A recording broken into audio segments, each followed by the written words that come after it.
Hello and welcome. This is AJ at AJ Teaches Physics, and in this video, we will discuss how to calculate uncertainties when measurements are multiplied or divided. As you can see on the screen, when measurements are multiplied or divided, their percentage errors or percentage uncertainties get added. So we will look at the derivation of these results, and I will also tell you a secret as to when not to apply this. We will be talking about what are relative and percentage errors, and we also discuss this technique of binomial approximation, very important.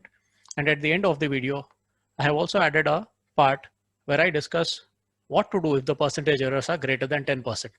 So let's begin.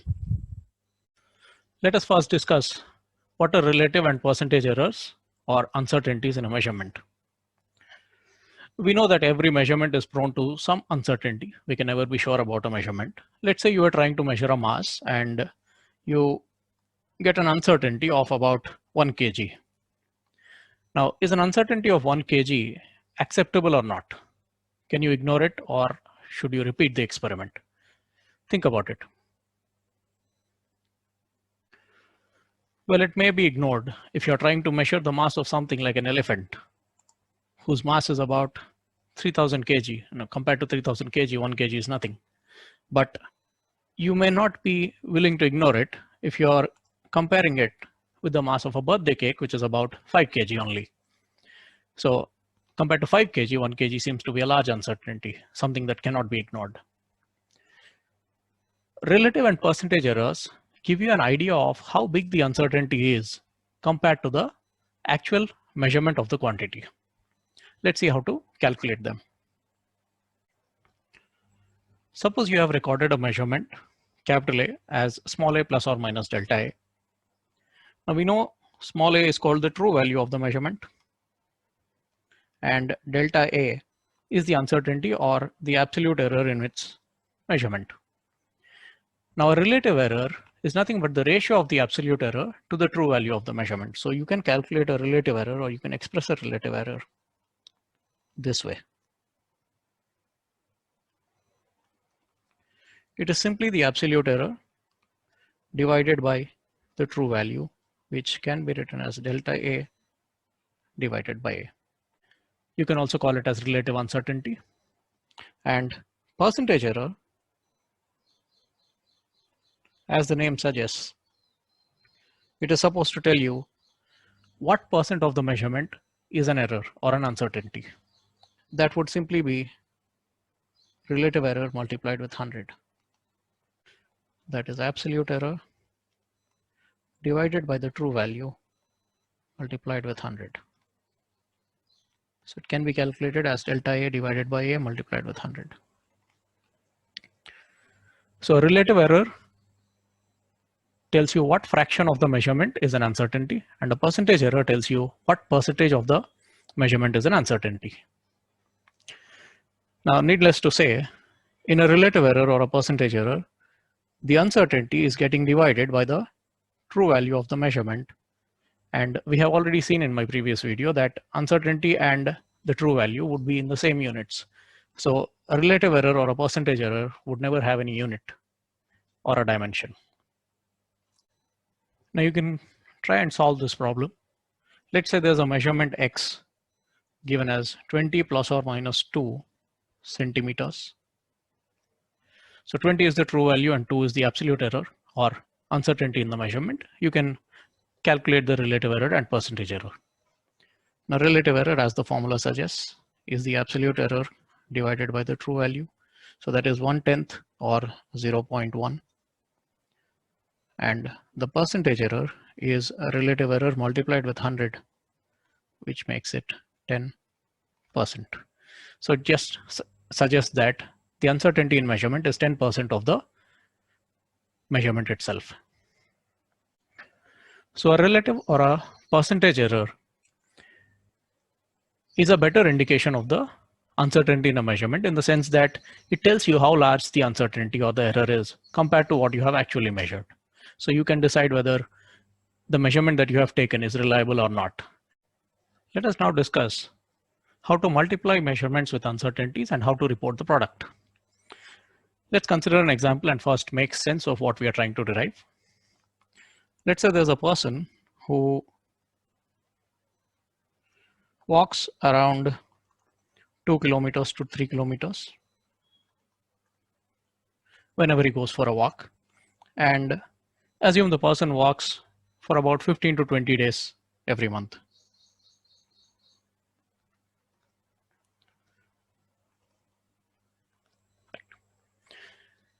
Now try to calculate the total distance walked by the person in a month.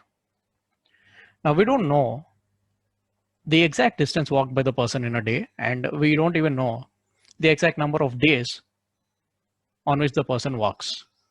So since we only know a range of distances and a range of number of days, we can only estimate a range of total distances walked by the person. Now, if you want the total distance walked by the person in a month, it would be the distance walked on a particular day multiplied with the number of days on which he goes for a walk. Now, if you want the minimum total distance, what would you do? You should consider, or you should assume, the person walks the minimum distance on a particular day, and he walks for the minimum number of days. So that would be 2 kilometers on a day multiplied with 15 days in a month, which would make it a distance of 30 kilometers in a month. And if you want to calculate the maximum distance that the person walks in a month, you should assume he walks the maximum distance on each day and walks for the maximum possible number of days. So that would be 3 kilometers multiplied with 20 days in a month, which would make it a total distance of 60 kilometers in that month. So the total distance walked by the person in a month ranges from 30 to 60 kilometers. You can write it as the mid value 45 plus or minus 15 kilometers. Now we had taken a relatively easy example here in which we could easily find out the range of the product. But let us now generalize this. Let's consider two general measurements. Let's say the first one is A, written as A plus or minus delta A, and the second one is B, written as B plus or minus delta B. Now we already know what this means. The minimum value of A is A minus delta A, and the maximum value of A is A plus delta A, likewise for B. Now what we need to find out here is the range of possible values of their product. Let us first calculate or express the minimum of their product AB. Now a product of two terms would be minimum when each of the terms takes its minimum value. So this can be calculated as A minimum multiplied with B minimum, which is A minus delta A, the least possible value of A, multiplied with B minus delta B, which is the least possible value of B. And if we expand this, it becomes AB minus A delta B minus B delta A plus delta A delta B. Now we make a very important approximation here. The approximation is that this term, delta A delta B, would be insignificant compared to the other three terms. So we approximate this to AB minus A delta B minus B delta A. And that we consider as the least possible value of their product. Let us now calculate the highest possible value of the product. I suggest you to go ahead and do this on your own, and then you can continue with this video. Now, if we want the maximum value of the product, we should consider the maximum value of the individual terms, which becomes A max multiplied with B max. That is A plus delta A multiplied with B plus delta B, which becomes AB plus A delta B plus B delta A plus delta A delta B. And here also, we ignore this last term because it's insignificant compared to the other three. So we write it as AB plus A delta B plus B delta A. Now, if we put these two together, we can say that the product AB ranges from AB minus of A delta B plus B delta A to AB plus A delta B plus B delta A. Therefore, the product AB can be written as the product of the true values, small a, small b, plus or minus a delta b plus b delta a. Now here you can say that AB is the true value of the product and a delta b plus b delta a is the uncertainty or absolute error in the product. Now you can try and remember this formula if you want, but this is valid only when two terms are multiplied. Now it's not always the case that only two measurements are multiplied. You may have to multiply a lot of measurements. And in that case, you cannot use this formula because this is valid only for two measurements. So let us generalize this a little further so that the result becomes easy and usable in all cases of multiplication. Calculating the uncertainty becomes easy in case of multiplication and also in division if you consider the relative uncertainty or the percentage uncertainties. Let's see how. Now, if you calculate the relative error in the product AB, a relative error by definition is absolute error divided by the true value. The absolute error is A delta B plus B delta A divided by the true value is AB. So the relative error in the product AB becomes delta B divided by B plus delta A divided by A. Therefore, the relative error in the product AB is a relative error in A plus the relative error in B. And the same thing would happen to the percentage errors because percentage error is just relative error multiplied with 100. So multiply with 100 on both sides. You see that the percentage error in AB, the product, would be percentage error in A plus the percentage error in B. Now, it's very important to remember that this comes with a condition. This result was derived assuming the product delta A delta B to be very small so that it can be ignored compared to the other three terms. So this result, the fact that the percentage error in AB is percentage error in A plus the percentage error in B is only valid if the errors are very small compared to the true values. This is valid only when the percentage errors in A and B or whatever terms you are multiplying are smaller than 10%. I will also tell you at the end of the video what to do in case the errors are greater than 10%. So you can remember it this way. When measurements are multiplied, their relative and percentage errors get added. And it is very important to remember the condition.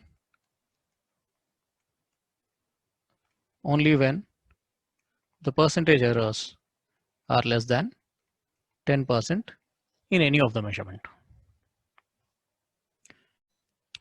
Right. You can try and apply what we had just discussed. Let's say the speed with which a vehicle moves is given as 10 plus or minus 0.1 and the time for which it moves with this speed is 20 plus or minus 1 second. You need to calculate or you need to report the distance covered by the vehicle in this time. And we know distance is speed multiplied with time, provided the speed is constant. So go ahead and try this problem on your own. After that, you can continue with the video and check the solution. Now here we are dealing with a product of two measurements, speed and time. And we know that when measurements are multiplied, it is their relative errors that get added or the percentage errors that get added. So let us first calculate the relative error in B. Relative error is absolute error divided by the true value. That becomes 0.01. And the relative error in time, absolute error divided by the true value, that is 0.05. Now, what we need to express is the distance. Now, distance is speed multiplied with time. So the relative error in distance would be the relative error in speed plus the relative error in time, which becomes 0.01 plus 0.05. That's 0.06. So we got the relative error. Now what we need to do is report the distance as a true value plus or minus the absolute error. So let us first calculate the true value of the distance. True value of the distance. For true values, you just do the normal calculation. True value of the distance is true value of speed multiplied with true value of time. That is 10 multiplied with 20, 200 meters. And we have the relative error as well. So we need to calculate the absolute error. Relative error is absolute error divided by the true value.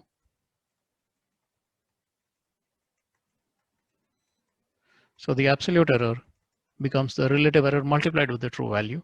True value is 200 and multiply that with the relative error 0.06. This becomes 12 meters. Therefore, the distance can be reported as 200 plus or minus 12 meters. Now, in this problem, we have used the fact that relative error of a product is the sum of relative errors in individual measurements. And that is valid only when the errors are 10% or less in each of the measurements. So let us check if that was true in this case or not. The relative error in speed was 0.01. If you convert it to a percentage error, you just need to multiply it with 100. So if you convert it to percentage error, it becomes 1%, comfortably less than 10. And the relative error in time was 0.05. In percentage, it would be 5%, which is also comfortably less than 10. So the result that we derived is correct. Let us next look at a technique called binomial approximation, which will help us in deriving the result for division of measurements with uncertainties and also in general. Now on the left, I have written some general mathematical formula. A plus b whole square is a square plus 2ab plus b square, a plus b whole cube, a plus b whole power 4. You can go on with that sequence if you want. Now in place of a, if we consider 1, and in place of b, say some other variable x or some other parameter x, then 1 plus x whole square would become 1 plus 2x plus x square, 1 plus x whole cube, 1 plus 3x plus 3x square plus x cube, and so on. Now, if x is very small compared to 1, now how small is very small? 10% or less. Now 10% of 1 is 0.1. So if x is less than 0.1, then what we can do here is we can ignore these higher order terms. Like in 1 plus 2x plus x square, the term x square would be negligible compared to 1 and 2x. And in 1 plus x whole cube, these two terms, any higher order terms of x apart from x itself would be negligible compared to the other terms. In the third one, we can ignore all these. Now this is a mathematical technique. I'm just explaining you what the result is. So if x is very small compared to 1, observe what happens. 1 plus x whole square gets converted to 1 plus 2x. So this exponent 2 becomes the coefficient 2.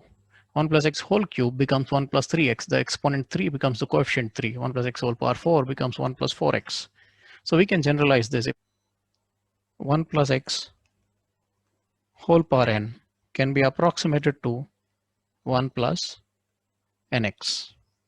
And this is what we call as binomial approximation.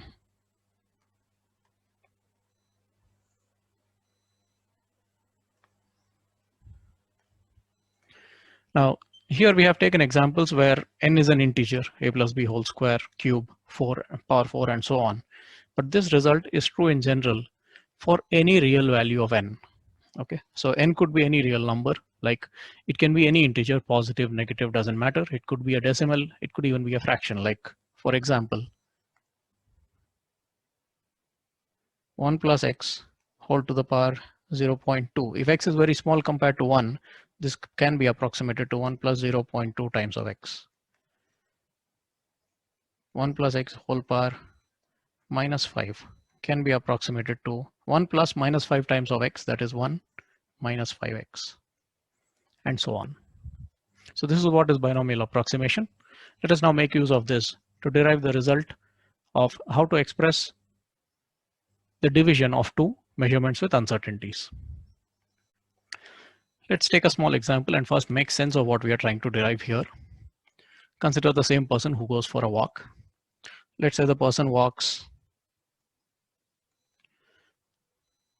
2 to 3 kilometers each day. And he walks for a duration of about 1 to 2 hours. A very lazy person walks very slow.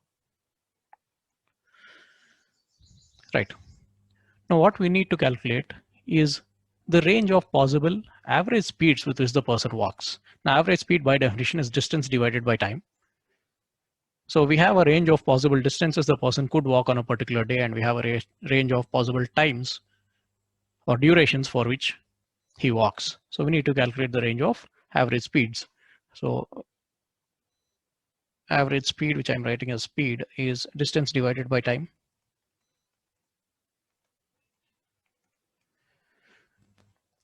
Right.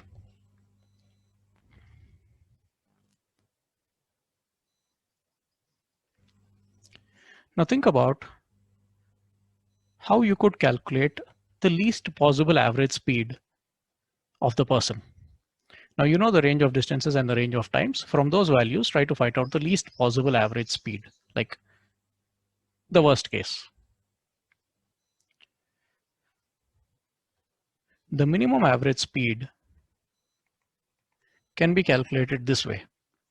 Now, speed is distance divided by time. If you want a quotient to be minimum, it makes sense to take the smallest possible value in the numerator, which is the smallest possible value of distance, 2, and divide it by the highest amount of time taken.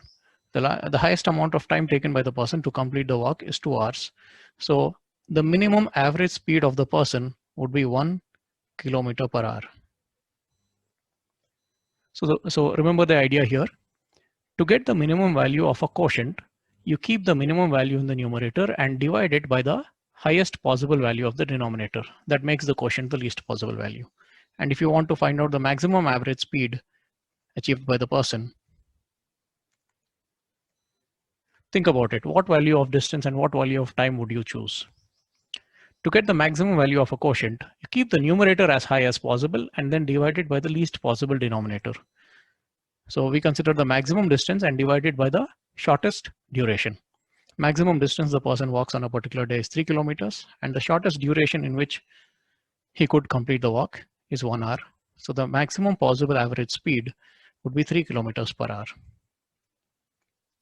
So the idea here is that to get the minimum value of a quotient, keep the smallest possible value in the numerator and divide it by the highest possible value of the denominator. And if you want the highest possible value of a quotient, keep the highest possible value of the numerator and divide it by the least possible value of the denominator. Let us generalize this and apply it to the quotient of measurements with uncertainties.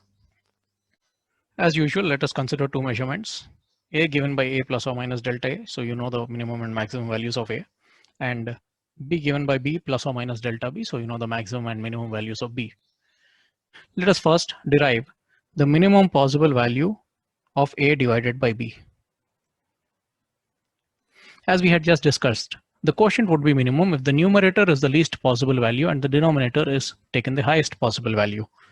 So we should write this as least possible value of A, which is A minus delta A, divided by the highest possible value of B, which is B plus delta B. Now we could leave it here. This is the minimum possible value of A divided by B, but let us simplify this further so that it becomes easy for us to apply in the problems. Now this can be written as A multiplied with 1 minus delta A by A divided by B multiplied with 1 plus delta B by B. Let us send this 1 plus delta B by B to the numerator. So we can write it as 1 minus delta A by A multiplied with 1 plus delta B by B raised to the power minus 1, since we sent it from the denominator to the numerator. Now why we did this is because if you observe this term, 1 plus delta B by B whole power minus 1, it's like 1 plus x. In place of x we have delta B by B whole power n, where in place of n we have minus 1. And we have just seen that 1 plus x whole power n can be approximated to 1 plus nx if x is very small compared to 1. Now in place of x, what we have here is delta B by B, which is the relative error or the fractional error in B. Now a fractional error has to be less than 1/10. Okay, the percentage error has to be less than 10%, so the fractional error has to be less than 1/10. So whatever we are deriving now is valid only in that case. So we assume that delta B by B is very small compared to 1. So if we approximate this, it becomes A divided by B multiplied with 1 minus delta A by A will be kept as it is. The other term is 1 plus x whole power n, which has to become 1 plus nx. So 1 plus, in place of n we have minus 1, and in place of x we have delta b by b.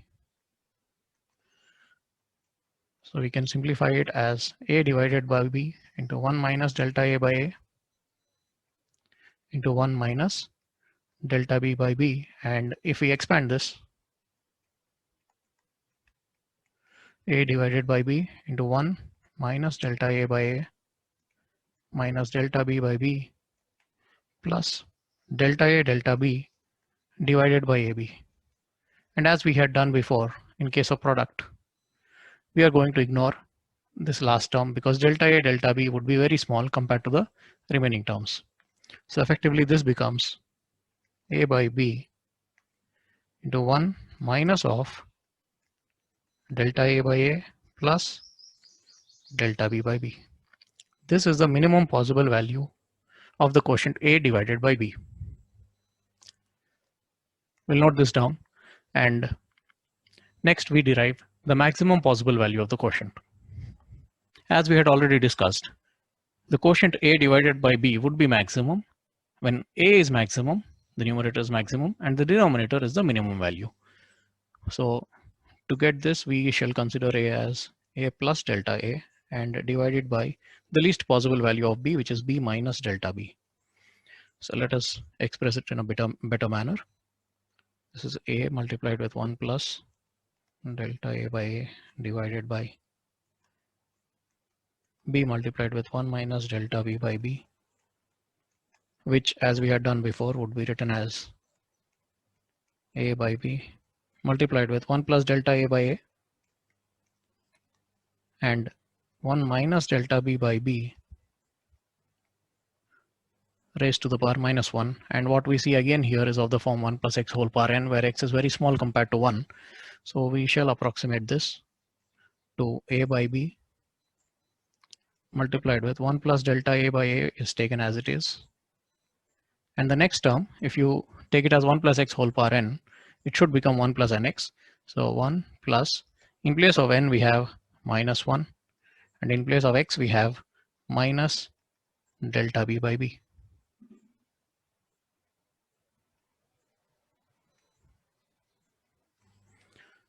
So this can be written as A by B multiplied with 1 plus delta A by A multiplied with 1 plus delta B by B. And if we expand this, it becomes A by B into 1 plus delta A by A plus delta B by B. And this is the maximum value of the quotient A divided by B. So we have now derived the minimum value and maximum value. Let us put them together in a simple form. What you see here are the minimum and maximum possible values of the quotient A divided by B. We can write this as A divided by B ranges from A by B minus A by B into delta A by A plus delta B by B to A by B plus A by B into delta A by A plus delta B by B. So what we get here is A by B in a single term, which can be written as true value of A divided by true value of B. As usual, the calculation that happens with the true value is the normal calculation itself, plus or minus the absolute error, A divided by B multiplied with delta A by A plus delta B by B. Now the absolute error here is not easy to remember, this expression. And also, as I told you before also, we considered only two measurements that are being divided. If there are more measurements, then it becomes very complicated. So let us think of, or let us derive a better way to calculate the errors or uncertainties when measurements are divided.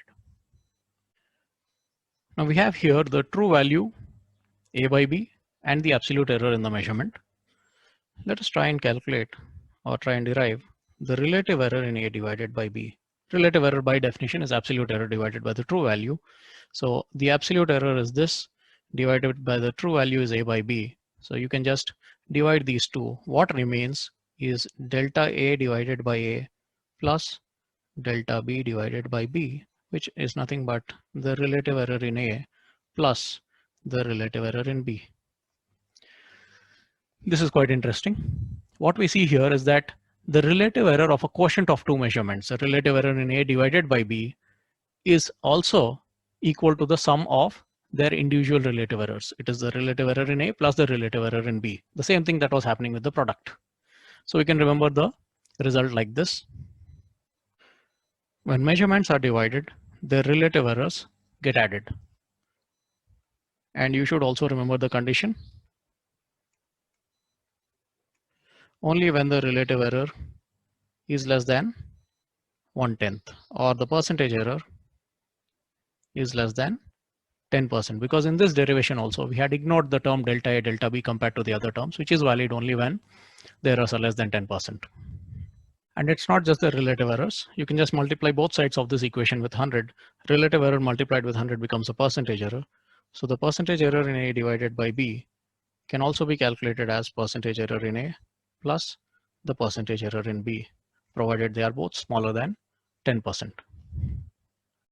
Let us now see how to calculate the percentage error in A raised to the power n when you know the percentage error in A. Now, A raised to the power n is just A multiplied with itself n times.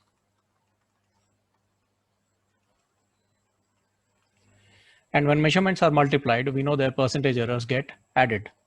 So the percentage error in A raised to the power n would be percentage error in A plus the percentage error in A and so on, taken n times, which simply becomes n times the percentage error in A. Therefore, we can express A raised to the power n as small a raised to the power n, because we know that the calculation that is done with the true value is the normal calculation itself, plus or minus the percentage error gets multiplied by n. So this becomes n times x percentage. Now there is also a possibility that n is a negative number. So we can generalize this result like this.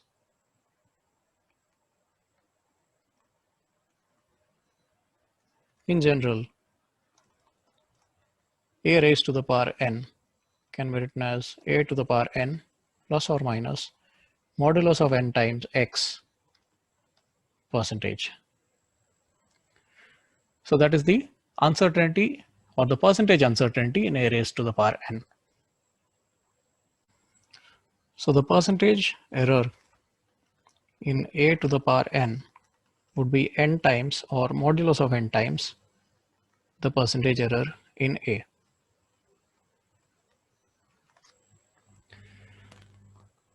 Now n could be any real number, positive, negative, decimal, fraction, square root, cube root, whatever it is. This is always valid.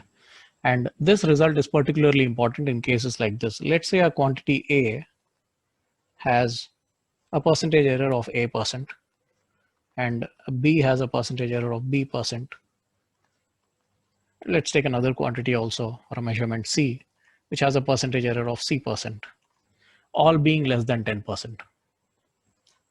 Now, suppose you want to calculate the percentage error in A, B, C. Now, when measurements are multiplied, their percentage errors get added. Even when they are divided, their percentage errors get added. So you can write this as percentage error in A plus the percentage error in B plus the percentage error in C. As simple as that. Suppose you want to calculate the percentage error in A, B squared.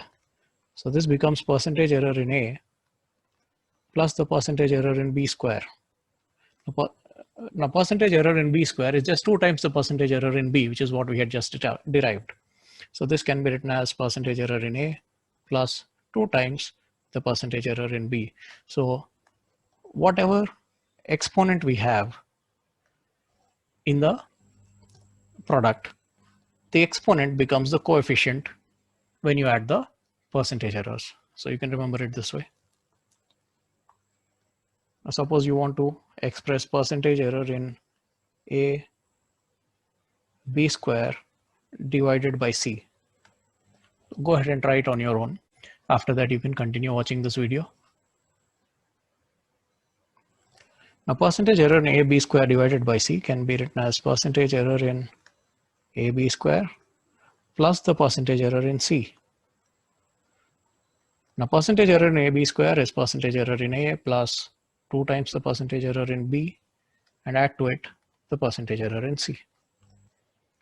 So this is what I need you all to remember: how percentage errors are calculated when measurements are multiplied or divided, or even if you have slightly complicated expressions like this AB square divided by C, or I'll discuss some more problems next.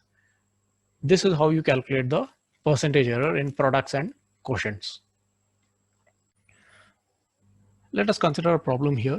You are given the percentage errors in 3 measurements A, B, and C, and you are required to calculate the percentage error in, say, 3AB square divided by square root of C. So in this calculation, you are supposed to find out the percentage error. Go ahead and try it on your own. After that, you can continue watching the video for the solution. Now, percentage error in 3AB square divided by root C can be written as percentage error in 3 plus percentage error in AB square plus the percentage error in square root of C, which can be taken as percentage error in C to the power half. Right. Now, 3 here is just a multiple. It's an exact number. It's not a measured value.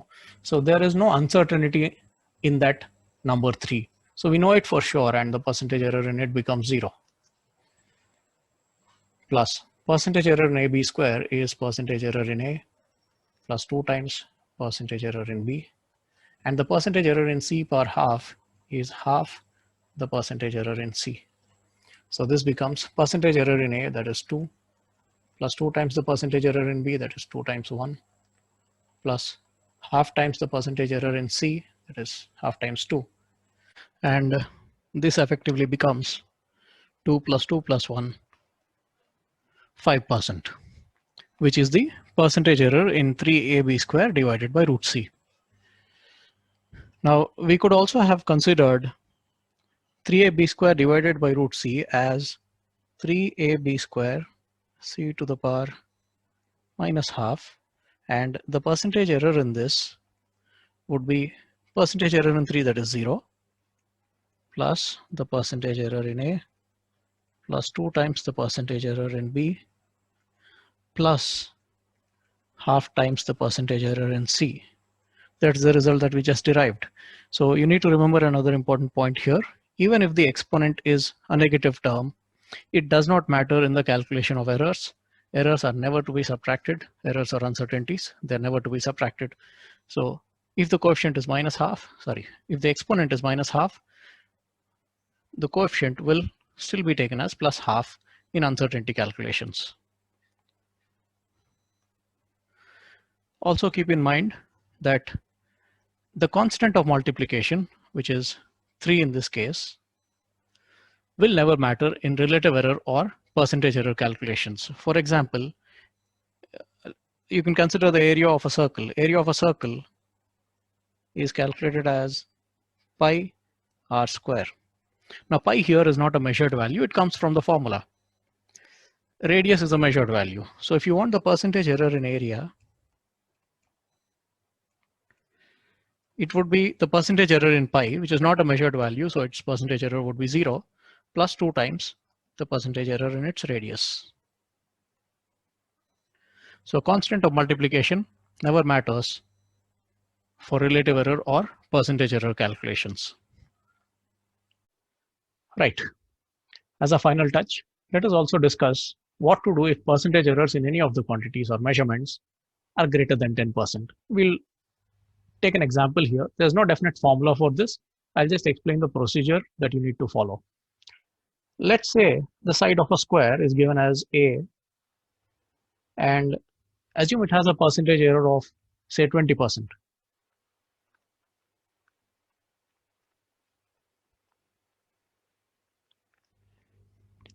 And suppose you have to calculate the area of the square. Now we know area of a square is the square of its side. If the error was less than 10%, if the percentage error in A was less than 10%, we could have done this. The percentage error in its area becomes 2 times the percentage error in the side. We could have done this if the percentage error is less than 10%, which is not the case here. Then what to do? Now there's no other option. What we need to do here is consider the worst case. You'll understand what I mean.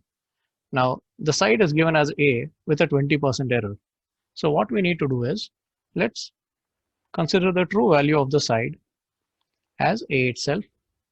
Now if it has a 20% error, we can calculate what is the maximum possible value. Now 20% of A is 0.2A. Now the true value is A and it has a maximum possible deviation of 20% or a maximum possible deviation of 0.2A. So the maximum possible value of A would be its true value plus the maximum possible deviation, which would make it 1.2 times of A. So we got the true value of the side of the square and the maximum possible value of the side of the square. Using this, we calculate the true value of its area and the maximum value of its area, and then go on to find out the percentage error in its area. So if you want to calculate the area now, the true value of area would be the square of the true value of the side, and the maximum value of its area would be 1.2A whole square. That is the square of the maximum possible value of its side, which becomes 1.44A square. Now we got the maximum possible area and the true value of area, so we can find out the deviation in its area. The maximum possible deviation, which is the maximum value of the area minus its true value, that becomes 1.44A square minus A square, which is 0.44A square. Next we get the percentage error in its area. Percentage error in its area is the deviation in its area divided by its true value multiplied with 100. The deviation in the area is 0.44A square divided by the true value of the area is A square. Multiply that with 100, becomes 44%. Normally, like if you proceed using this method, ignoring the fact that the percentage error was more than 10%, you would have ended up with an answer of 2 times 20%, which is 40%, and that is incorrect. So if the percentage error is more than 10%, this is how you're supposed to proceed. You can go through this once again on your own, but remember, to use the formulas that we had derived so far, you have to ensure that the percentage error in all the measurements is less than 10%. In case it is more than 10%, this is how you proceed. Hope you found this video useful.